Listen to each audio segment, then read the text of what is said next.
The bright light. Here we go. Why? Stop recording in here. Oh, I forgot. We don't need bright light anyways. It's a reaction video. They can still see us without that light. We got that light from the kitchen. Fuck, I'd rather have the snake light. That's why I'm ready to get lights and everything set up for the snake. Better have photos light on here, not bright fucking light. This is someone Hey, reviewing the Static Shock. Alright, let's see. We did DuckTales to bring in new intellectuals and King of the Hill to please old ones. I will explain to you everything that you need to know once I turn this shit up. Because I cannot hear. Because of that boy over there. His dude watching is kind of loud. Anyways, though, Static Shock is a DC Comics character. He's like a metahuman, but a certain type of metahuman called a boom babies. Since, well, a big boom happened, and they got powers. Boom. And it's more than just him. He has the power of electricity, friends with Batman Beyond, Terry McGinnis, and he got his own TV show. He was supposed to be in Injustice 2, but didn't make it, and got cut out for Black Lightning. Okay. So, boom. That's all I know about Static, aside from this episode. I mean, I remember watching this video a long time ago, just not what happened. At this point, it's time for either Daria or a superhero show. Daria doesn't really have anything Christmas related. I mean, it does have that weird Holiday Spirits episode, but I'm definitely not counting that. Superhero show it is. Today we're looking at the Static Shock episode Frozen Out. I've seen this episode before, but I have very little memory of it, except for the church scene at the end. I must have seen that like 920 times. What I do know is that it's supposed to be a real tearjerker of an eepisode. Yeah, alright. Considering my masculinity is so high, it rivals both Mufasa and Kerchak combined. I highly doubt there will be any tears coming from these shades. The episode starts on a winter night. It's Christmas time, and Static is making his rounds through the city. Unfortunately, there's so much trouble, he winds up being late to Frida's Hanukkah get-together. I've accounted for almost every metahuman in town. I've been invited to a lot of parties, and I'm not gonna miss them. This is the start of a running topic throughout the episode, Virgil being extremely busy throughout the holidays. Before Virgil can enjoy himself for too long, the lights cut out throughout the neighborhood. Got a funny feeling. Over a power outage. Richie, you might want to calm down. These things do happen, even in places without bang babies. Come on, let's hit the buffet. How can you think about food? This could be some kind of crisis. It's a power outage, dude. Virgil just got back from being a superhero. Let the man have some downtime. Due to Richie's worrying, Virgil uses his powers to listen in on radio waves. Because he can do that, apparently. Turns out Richie was right. There is some kind of crisis going on at a nearby power plant. Save me a plate. Told you. I mean, yeah, but you didn't deserve to be right. You were basically backseat superheroing, and in a really annoying way, I might add. Virgil heads to the power plant dripped out as Static and gets the 411 from the workers on the scene. You just sprouted up, bang.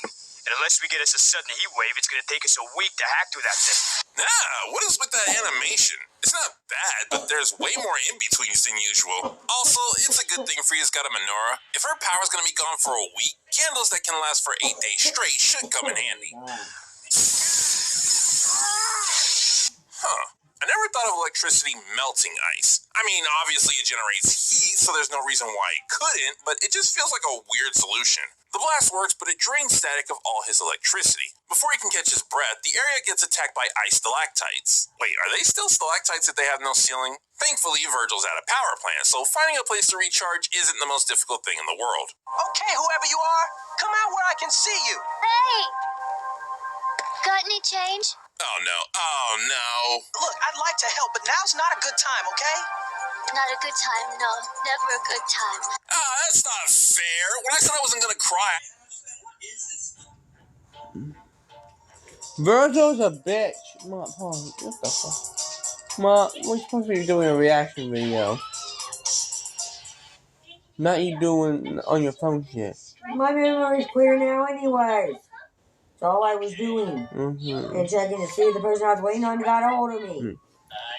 Okay, Static, okay, Virgil, he's a dick in this episode. That's what you gotta understand. I'm waiting on a message, so I'm gonna be checking my phone. I forgot that he was a dick in this so episode. There's no reason why it couldn't, but it just feels like a weird solution. The blast works, but it drains Static of all his electricity. Before he can catch his breath, the area gets attacked by ice stalactites. Wait, are they still stalactites if they have no ceiling? Thankfully, Virgil's at a power plant, so finding a place to recharge isn't the most difficult thing in the world.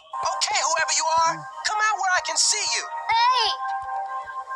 Got any change? Oh no. Look, I'd like to help, but now's not a good time, okay? Not a good time, no. Never a good time. That's not fair. When I said I wasn't gonna cry, I didn't know they got Hynden Walsh in this. How is anyone who's seen Justice League Unlimited supposed to not cry hearing her sad voice? Could you stay with me? I'm scared. Oh my Notice how god! this scene plays out. Wait after they eat, they No. may be able to see the ad. Now I know what that voice for that homeless girl comes from. It's the voice of the lady who voiced Ace in the Justice League Ultimate. The most saddest death ever. I mean, she gets manipulated into thinking that she's doing good when she's not. I mean, Joker manipulates her, and then she dies, not by Joker, but because of her powers. And Batman sits down next to her and spends time with her until she dies. That seems sad as fuck. Static shouts in the air for the person who attacked him to come out. Immediately after, this girl appears and calls him over. Now, we, the audience... That's Ace Battle. There was a group in the DC Comics universe that had multiple versions, multiple members as well, called the Royal Flush Gang. Those are based off of, Jack, King, Queen, Ace. Okay, I thought Spades. the only Ace was the Bathound. No. Had the benefit of cinematography, so we can tell she's obviously the culprit. However, Static is so busy looking for a dangerous Bang baby, he completely glosses over this girl. The person he wanted to find literally answered his call, yet he ignored her because she was homeless. We transition to the next morning, where Virgil wakes up to the news that Static has volunteered to light Dakota City's Christmas tree on Christmas Eve. How did this happen? Because I set it up. Richie, a cliche among superheroes is that people who know them tend to get attacked. Shoot, you should be aware of this since you yourself were kidnapped by Ebon for openly admitting you were friends with Static. Exactly. Anyone related to a superhero is going to get attacked if they are open about it, okay? You don't say that you know this hero. She'd be the one getting killed, but she'd be like, yeah, I know Batman. I know Batgirl, uh-huh. I might as well throw this in my junk drawer now. Since your dad didn't use them. Then use what? The hooks for the fucking canvas picture. He hung it his way. He didn't feel like using the hooks in the little level. For what picture? For the one of you and your brother in socks. Oh. That he was hanging in the hallway. Then with mounting brackets. Hey, get with the times. You have to promote yourself. Meet and greet. Press the flesh. Well, he doesn't have to promote himself. He should, because as a superhero, the more things he does for the public, the better morale will be for the city. But it's not a must. Also, Richie, who are you to make that decision for him? We're talking about Christmas Eve here, Richie. I got plans. Well, that's the price you pay for fame. You've got to be kidding me. He really is backseat superheroing. Richie, calm down. You'll get your own powers soon enough. Later at the mall, we see Virgil and Daisy doing some Christmas shopping. Virgil spots the girl he saw on the previous night, and this time realizes she must have been the one responsible for the attack. He makes an excuse to Daisy and dips out. The girl with light blue skin is the one responsible for a fucking ice attack. Have you not seen Killer Frost? And she is in this universe. Or Mr. Freeze. The only fucking DC Comics character that I know with ice powers that's a villain that don't, not ice powers, but ice abilities that's a villain that don't have blue skin is Captain fucking Cold. Leonard Snart. The other ones I know of, I'm not counting this girl as a villain, because, she's basically not, okay? It could be an accident. But the only other ice villains I know, which are, Icicle Jr., Mr. Freeze, Nora Freeze, and she became a villain for some time, after getting cured. In one of the comic universes, I don't know which one anymore. And fucking Killer Frost all have blue skin because of their powers and shit like that. I mean, Mr. Freeze's vote because it was an accident, but still blue skin. Superhero thing. It's so beautiful. It certainly is. Now run along. I don't think you belong here. To be fair, if I had freezing powers and someone randomly put their hands on me, I would probably have the same reaction. No, I don't belong. I don't belong anywhere. One thing I greatly appreciate is how, through the girl's responses, we somewhat see a bit of her journey. When she asked Static for some change and he told her now was not a good time, her response was, Not a good time, no. Never a good time. and here, when the clerk tells her she doesn't belong, she starts mumbling to herself. No, I don't belong.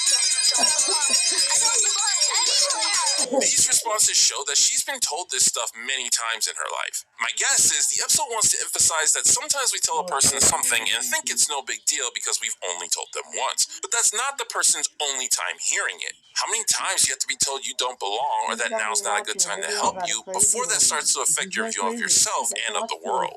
Upset by what just happened, the Bang Baby starts running through the mall, freezing her surroundings along the way. Static tries to intervene, but gets caught up in the chaos.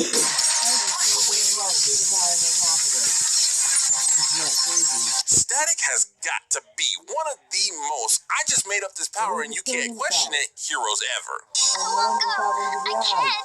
I won't. The episode makes it very clear that this girl is having trouble keeping it all together. These freakouts are a result of a mentally unstable person. The girl sees a mother and her daughter, which causes her to flash back to her past. We see how she herself was once a happy little girl living with her own mother and, shadowy, maybe evil stepdad? Unfortunately, the girl's mother was sick, and the last thing she gave her daughter before passing away was a Christmas angel, which explains the scene in the shop earlier. After the death of her mother, the girl was supposed to go into child services. You have to come with me. Static is able to get himself free, but he took too long missing out where the girl went. Later at the community center, we see Virgil and Richie helping to move some supplies. So what did old Blue Cheeks take? That's the weird part. She didn't take a thing. Just freaked out, trashed them all, and took off. Virgil, did you forget Thomas? There are Bang Babies who lash out without actually wanting to hurt anybody. You know, the lifting would go faster with a little magnetic boost. Okay, Richie's superpowers definitely haven't kicked in yet because that is the dumbest thing he's ever said. Somebody might notice. No sweat. I'll create a distraction when my arms fall off. Volunteer work feels a bit hollow when you complain about it. Also, is anyone actually forcing Richie to do this? Like, Virgil has to help out. His dad runs the shelter and forces him to. What's keeping Richie there other than being friends with Virgil? Hey, I'm tired too, okay? V, you're a superhero. You work 24/7, not 9 to 5. I'm sorry, the superhero that is stretched too thin, who you overbooked, by the way, is not allowed to complain about how tired he is, but you, who is doing volunteer work, voluntarily, are? And on that note, I'm out of here. I wasn't talking about me. Who wrote Richie this episode? Why is he so awful? Virgil goes to confirm with his dad that he's allowed to head out for the day. Here we see Reverend Anderson. He's here because the church and the community center are teaming up for a food drive for the homeless, hence the supplies. Pops, can I go home now? I'm getting pooped for moving all this stuff. Diction and tone are very important, Virgil. What you just said is bound to get you a lecture. This stuff is the only way some poor families can get through the holidays. That's right. Mr. Hawkins and the Reverend explain to Virgil about homelessness, which is really the writers talking to the kids at home about the subject. You can usually tell this is happening when the characters start bringing up random statistics. The government says there are more than 7 million homeless people in this country. Maybe 500,000 of them are kids your age or younger. Oh boy, Daisy's Kwanzaa party. Wait, Daisy's Kwanzaa party? What ethnicity is Daisy again? I thought she was Asian. Golly, that girl light skin. She's not adopted, is she? I genuinely don't remember. Virgil goes home to change for Daisy's party, but before he can head out, Richie calls and tells him the blue skin Bang Baby has snowed in the turnpike, which of course means Static has to intervene. The voices in the dark, they call me Permafrost. Tell the voices in the dark they got good taste in names. Hey, I just realized something. Permafrost is wearing a jacket and a scarf. While it's possible that's just for character design, I'm gonna make the assumption that she's not playing by Elsa rules. As in, the cold does bother her. Man, that's gotta suck. Imagine not being immune to your own deadly superpower. You have to come with me now. I told you, diction and tone. Static tries to chase down Permafrost, but her ice powers make things very difficult. Virgil, stop the truck! If action films and video games have taught me anything, it's that thing's gonna blow if it hits something. Static gets buried under an avalanche, causing him to lose permafrost. She was heading I down don't know to which one I would not want to Dakota do City more. Cable Car Company. Harley, Why is Joker, the or her? font on Depot different? I heard she's the most probably athletic. That shot needed some work. Virgil's size combined with the perspective is completely off. Static takes a look around and discovers the building is being used as a shelter for some squatters. I'm trying to find a girl about this tall, light blue skin. Come on, it's not the kind of thing you wouldn't notice. You literally didn't notice it when you first saw her, Virgil. Eventually, one of the squatters helps, and Virgil is able to find where Permafrost is living. That's not how light works. Static is unable to find Permafrost, but he does find a picture of... You want the cat to have sex too? With her? See, I already tried it with my sister. That's because that's a cat. Okay. Say, She's gonna get eaten by Bud and Lou. Mom. Say, well, Bud and Lou will have to get used to it because the crazy cats come with a crazy cat woman. Say, your mom and her cat family. She'll get eaten by Bud and Lou. All three of them will get eaten by Bud and Lou. The Harley's hyenas. Did have to deal with us. And become our buddies. They hate cats. I'm not kidding. Like, if you look at their Wikipedia, one of their enemies is ISIS. You want to know who ISIS is? Catwoman's cat. Say, I become their best friend. No, more like you become their breakfast. No, you become their snack. I become their best friend, right with Sasha. Her and her mother. He steals the picture and flies away, with Permafrost noticing and getting angry. As she should. Okay, I know Static is using it for an investigation, so it's not the same as stealing. But man, did I get heated when I first watched that scene. You can't just take people's stuff. Since Reverend Anderson is dealing with the homeless, Static heads to him, hoping he can get some answers. The Reverend reveals the girl's full name is Maureen Connor, which, when you think about it, makes an earlier scene a lot. You crazy bitch. Say, look at my modeling pose. Say, don't I look sexy? No, sadly, you look ugly. Now get over here before she embarrasses you more. She says I was just sitting there with Mom. She wasn't embarrassing me. Say I looked sexy. Say I was a sexy cat. No, you're not a Tumblr sexy man. You need to stop this. Stop this nonsense. He's always saying... You need to stop this. He's always saying that because you're not a humanoid furry. You're an actual cat. So you don't turn them on. Like his furries do. It's not furries, okay? Not all. Let me have a thing for humanoid white rabbits. I don't know what. Oh, so it's only a white rabbit in a furry suit that you have a thing for? No, humanoid. Not fursuit. Like cartoon. That's the only way you get cartoon in real life, so you're talking about a fursuit. No, I can have dreams and sexual fantasies without them coming true. Or just carve someone's ears into bunny ears. I'm just saying, if you're a little... I don't say I want in real life. If your sexual fantasy comes true, you're dating a human in a white bunny furry suit. Damn, I was just telling you what your fantasy translates to. If I'm dating a human in a white bunny furry suit, then you can call me the Mad Hatter. Since I have to be as mad as a hatter. Oh, wow, I'm already as mad as a hatter. Still, call me about it anyways. Your mom's fantasies involve BMS. Torture porn. Mm-hmm. With the devil.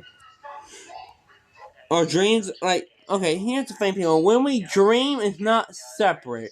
It's like we all go into the one world to where we can all talk to each other, but weird shit happens. It's like brainwaves are connected. I told you, I don't dream. I astro project. I leave my body at night. That's and go part of where your I want. brainwaves, mother. So brainwaves are still connected.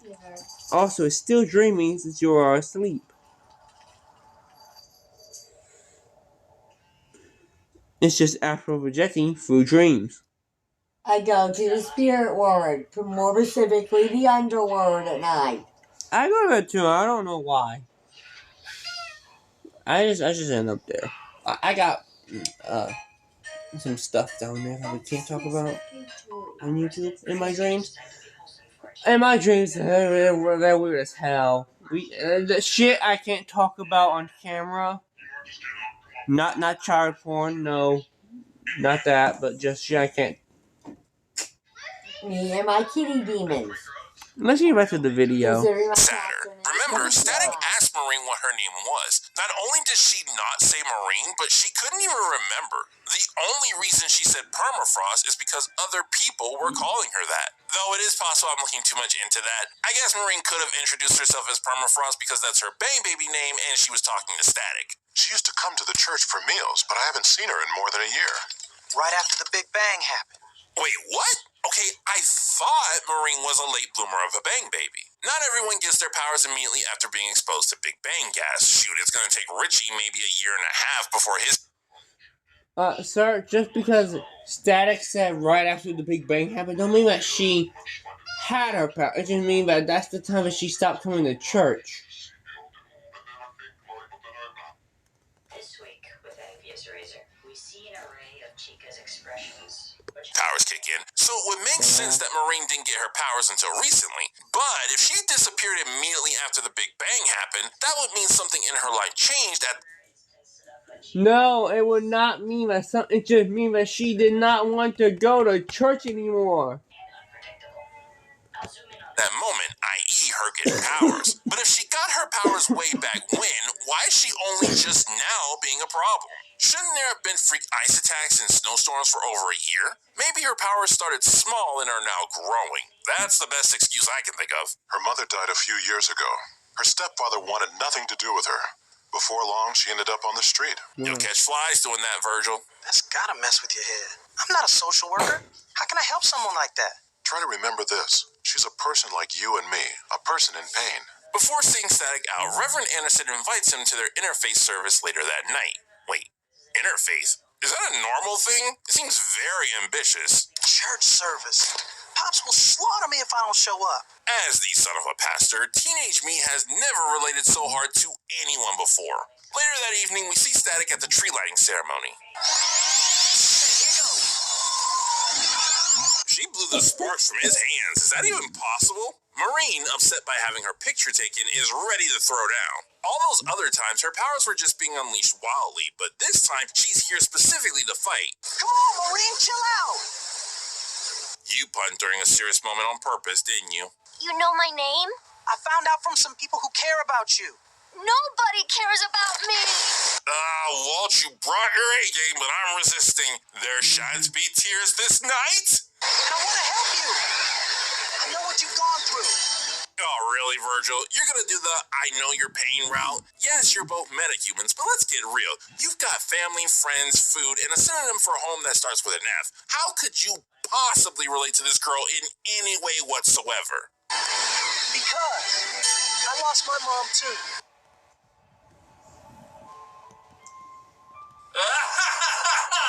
I love how he animated his character going up to the The corner. tears would come from Virgil. That's cheating! How did I forget he lost his mom? It's the most important part of his backstory. Having made a connection, Virgil and Marine have a talk about why she's been lashing out through her powers. I don't know why people shift those two together. They don't have no sexual reactions. And people like make fan fictions where the two are dating and shit.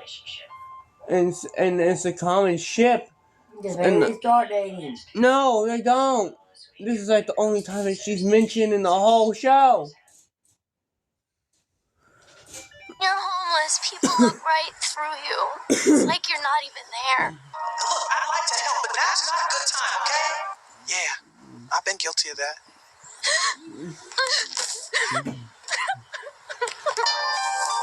Insert speech about superheroes being good people here. After letting her vent about her situation, Static takes Marine back to Reverend Anderson. Well, that's quite a makeover. I guess the Snow Queen look only appears when she uses her powers. We want to help.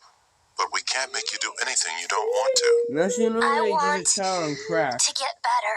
I That's sad really to love that say. part. I know some people think that the concepts of bootstraps and charity can't coexist, but I disagree. Even for someone like Maureen, who is definitely a victim of circumstance and is a child, it eventually does get to a point where she has to take some responsibility for herself. The victim mentality talk that I'm pretty known for comes into play when people don't do the proper steps to take care of themselves, but still demand things get better. People have to do their part to help themselves, but you can't force them to do that. She'll get you some warm clothes. It's been pretty cold out there. Yes, it has. Double entendre. It's literally been cold, partially because of Maureen, but also Maureen has felt human coldness outside and is beginning to feel its warmness in here. The episode ends at the interfaith service where Reverend Anderson gives a speech about coming together and helping the less fortunate. Virgil is able to make it, and because of the ordeal he just went through, the sermon hits him pretty hard. I'm just starting to see what the holidays are really about. Merry Christmas, V. Tender moment. But I ain't forgot how you've been acting this entire episode, Richie. And that was Frozen Out, Static Shock's Christmas episode. Get it? A person was frozen out of society while also happening to have ice powers. Like most Static Shock episodes, it does a really good job in trying to teach a very important lesson. I love me a good empathy moral, so I definitely approve of what this episode is trying to say. However, I do... Okay, my question is... Wait, I was trying to say something. Like a thumpity thump. Look at Frosty Joe. Thumpity thump.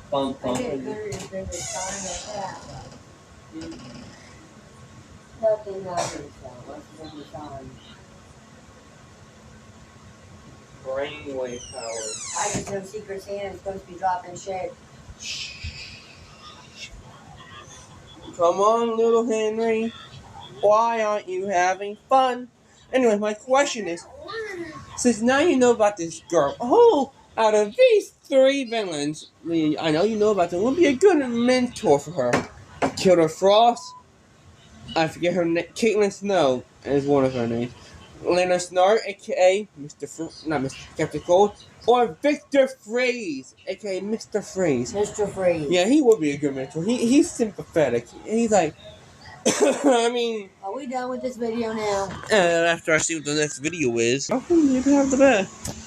Wait, remember Iron Man Armored Adventures? It's an interesting series that was released on the Nicktoons Network. I watched one episode of it. I think it's where Tony Stark is a young child, but also Iron Man. Back in April of 2009. That focused on a younger Tony Stark who becomes Iron Man at an age where he is still a teenager with teenage responsibilities. Because of the popularity Iron Man was receiving thanks to the 2008 live-action film that was setting up the building blocks of the MCU, there was a large interest in Iron Man media, so it only makes sense that a cartoon would continue to build upon that. It opted for a CG animated look and wanted to capture a lot of what makes Tony Stark the character he is, just aged down to set it apart from what else is out there. I remember having a lot of fun with the show when it was on the air, after how much I loved the first Iron Man movie. Being able to jump from the movie to the show to then the second movie, then back to the show, and then the Avengers movie came out. While the MCU had other components going on for that build-up, the way that Iron Man went from a character I didn't know too much about aside from the basics to one of the most exciting was genuinely a really fun time in history. So today, let's take a look at Iron Man Armored Adventures, see what it was all about and what happened to it. Welcome back to the 25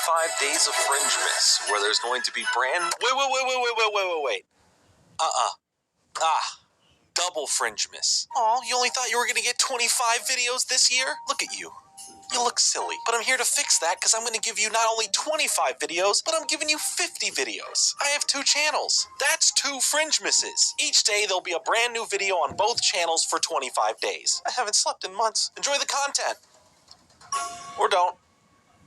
Now, there are some major differences in liberties taken here to make the series stand on its own, but still feeling like a show that can do justice to Iron Man and the surrounding characters in his life. Like, for example, when it comes to Tony Stark's origin story for his life and becoming Iron Man, which makes sense as he is now a teenager, and around him in his life at this age are both Pepper Potts and, of course, his right-hand man, James Rhodes, aka Rhodey. Tony's parental life is a bit different too, with his mother already having passed away from when Tony was younger, and since then, Tony has been removed from a regular school system being safeguarded by his father, Howard, to be a part of Stark International, working on new technologies and inventions. One of those inventions would come out to be a flying suit of armor, something that he believes would make his father proud and overall just impressed. Howard originally made the decision to no longer have the company work on making weapons the day Tony was born, which didn't sit well with Obadiah Stane, another character that works with Howard that ultimately sabotages a plane that both Howard and Tony were on as it explodes, seemingly killing Howard, with Tony only surviving thanks to his suit of armor, as the crash left him in bad shape, making it through by having the suit navigate him to the Rhodes residence, as he now survives on with the arc reactor now a part of him in his chest. The first episode really establishes this in a pretty great way,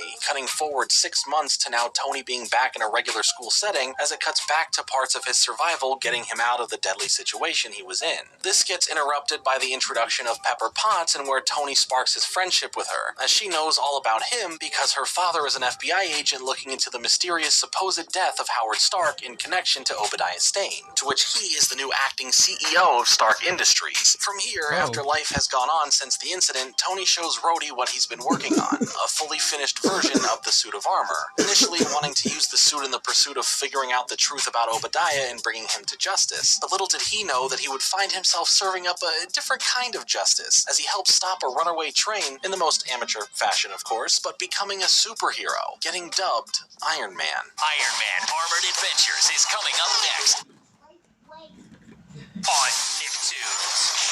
Through this, Tony sees the larger picture here, something that his father would be proud of and would want to see the good his son's inventions could bring for the world. While he still will seek out the truth and save his father's and, well, his family's company from the more dastardly shady business that Obadiah wants to have it become, he will also be the hero that is needed for the people. It's a genuinely fun setup, and the characters themselves are all pretty great, and I love the connection Howard and Tony have in the opening. You can see how much Howard has put forth an effort to not just focus on his business, but have a genuine focus on his son. It's all really sweet and makes the mystery around his father's alleged death and the reason why Tony becomes Iron Man so much more impactful. The show has a good focus on some pretty cool villains making appearances that Tony has to deal with in mostly new ways, with a bunch of big arcs included into the whole thing, like a Mandarin storyline that's very entertaining to watch unfold thanks to the introduction of the character Gene Khan, a person that Tony befriends but has ulterior motives in wanting to use Tony that will lead him to finding the rest of these special and magical rings because, surprise, he's actually the last remaining descendant of the original Mandarin, and now in the show is the current Mandarin. But through his time with Tony and the others, we get to see a conflicted character as they spend time tracking down the rings with Iron Man passing the worthiness tests to acquire them as the Mandarin starts to doubt himself. We see him actually be heroic in some cases and become a real help in extreme tough situations, leading him to pass a test in the efforts of saving the world, but with his plot for the rings being tangled up in the explanation of what really happened to Howard Stark, his story shifts focus back to what it originally was once he clashes heavily with Tony and sets off to continue his journey to be the definitive Mandarin. All this does is lead him back to needing the aid of Tony, only stopping the confrontation ensuing by the promise of revealing to Tony the truth about his father if Tony helps him. All this part ramps up to the tie-in of the big bad Dr. Doom, bringing both Iron Man and the Mandarin to work together as allies for real and face the ultimate threat that is Dr. Doom. It does continue on to go further, as the 10 rings and the power they hold are always Gene's goal. Despite all of his humanity and needing help from the others and having shown compassion before, bringing forth a full-on alien plot after acquiring the 10th and final ring.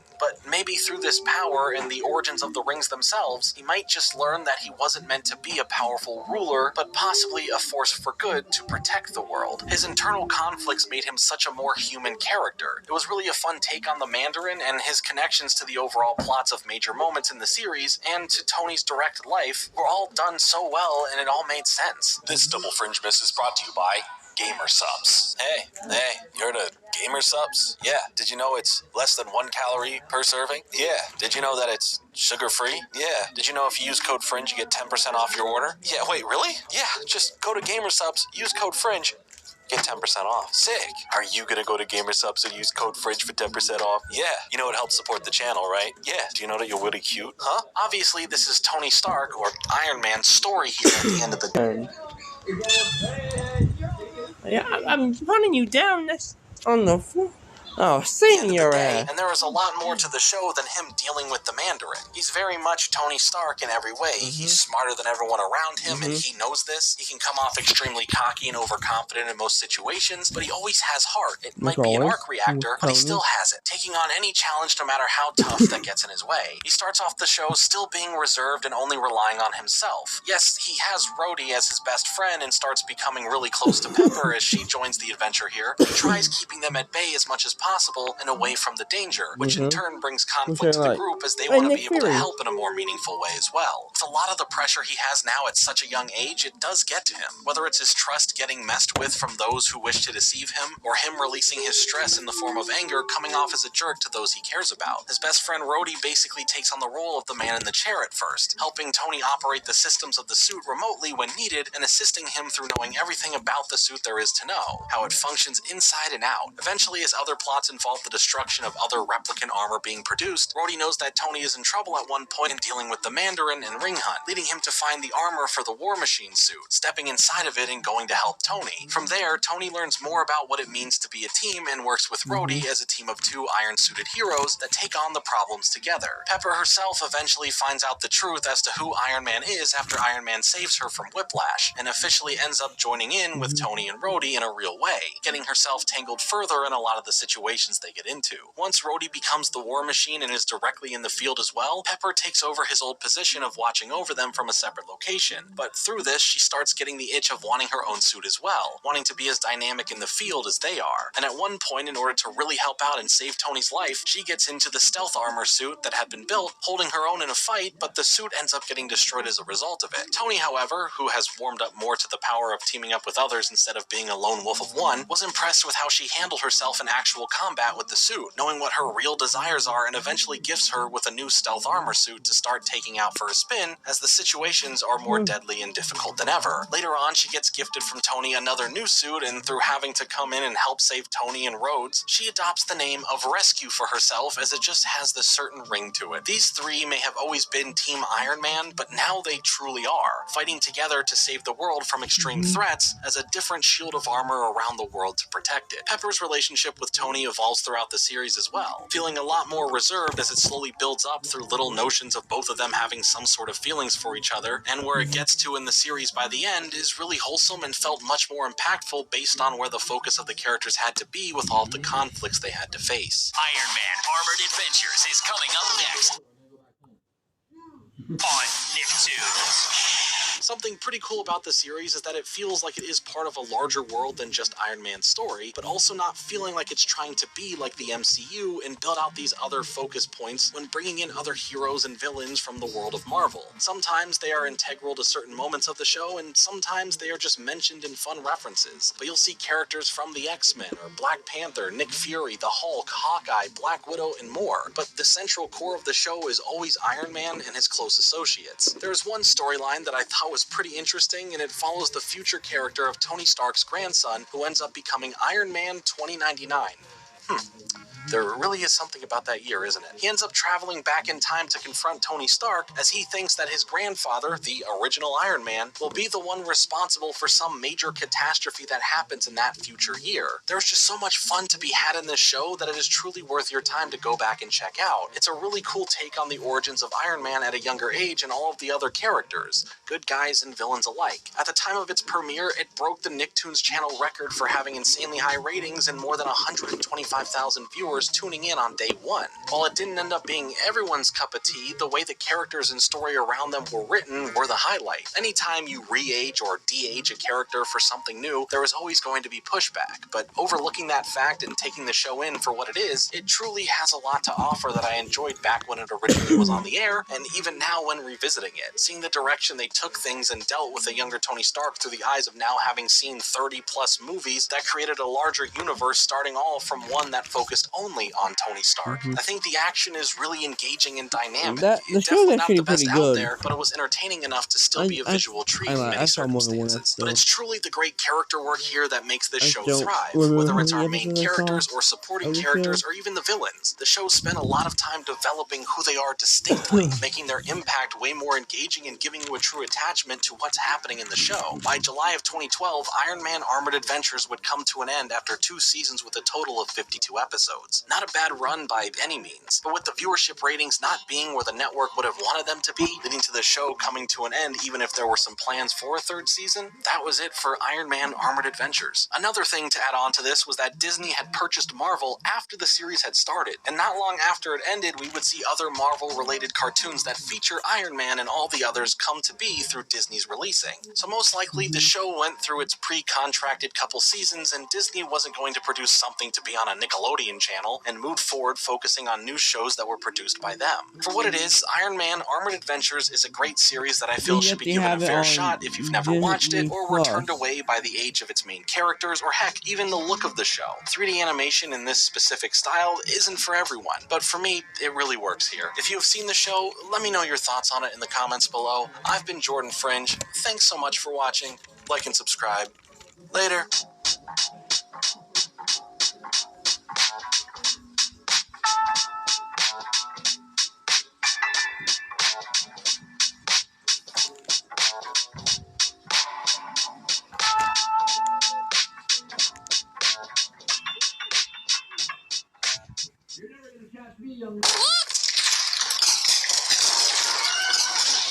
Get us the blazes out of here!